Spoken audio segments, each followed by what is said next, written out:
as is sometimes Congress seems to be, this is one area it looks like we're all on the same page. And it's been very rewarding to hear how, as a bipartisan process, we're going to address this. And I thank you for what you're doing. It's such an important piece of make sure our kids have a great future.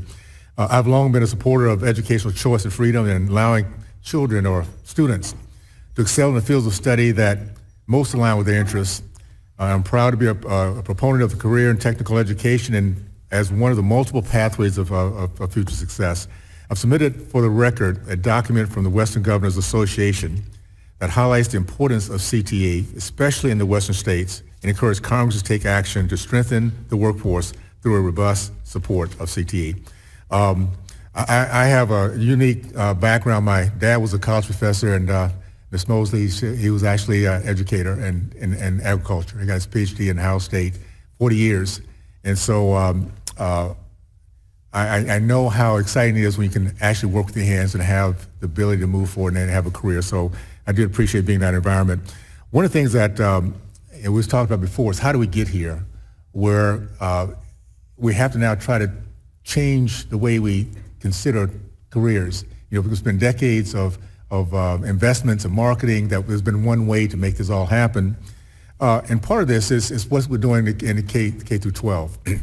If we have counselors that are coming out and not teaching these options, or counselors that will not, or schools will not allow these options to be even taught or discussed, it causes a problem. And so I guess I'm going to start with you, Ms. Corin. How do we address that? We talk about schools being nimble. We talk about the supply and demand. We all know that we have such a great sector of opportunities for kids that are not being trained and taught. How do we make sure that in K through 12, what is the incentives that we might think of that we can have these counselors being able to show that there are other options other than a four-year college? Thank you, Congressman Owens. It's a great question. I think our role in this work has been to shine a light on excellence. We've been honored to award 133 skilled trades teachers with this prize for teaching excellence. I think you were able to attend one of those celebrations in Utah. And it's our hope that we can share the best practices that we're seeing from these educators across the country. The counselor role needs to be lifted up in terms of the importance that they play in helping students to get to college and connect with careers.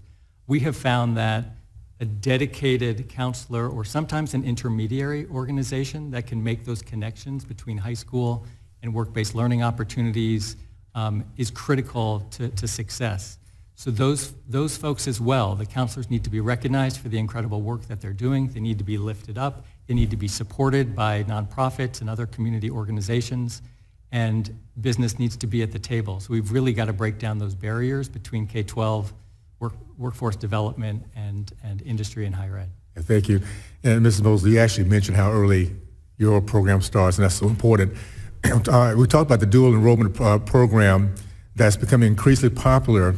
How can we encourage more schools and colleges to have that understanding of the dual enrollment, being able to, as young people come through high school, having actually credit into colleges they might go into later on? How can we encourage that, and maybe what are some of the challenges that you're seeing so far? So some of the challenges for us would be that the transportation barrier. So if the course can't be taught on the high school campus, there's going to be a lot of barriers for some students that don't have transportation to actually get to the college campus where they're taught. Mm-hmm. So the conversation needs to be between the post-secondary institution and the high school is either to figure out the transportation issue, or to, similarly like he was saying with the health science program, to have adjunct professors that are able to come onto the high school campus and to teach them there to break down that barrier for students. Now, is that something you'll be able to do with your training facilities, and what some of my colleagues have had a chance to see so far?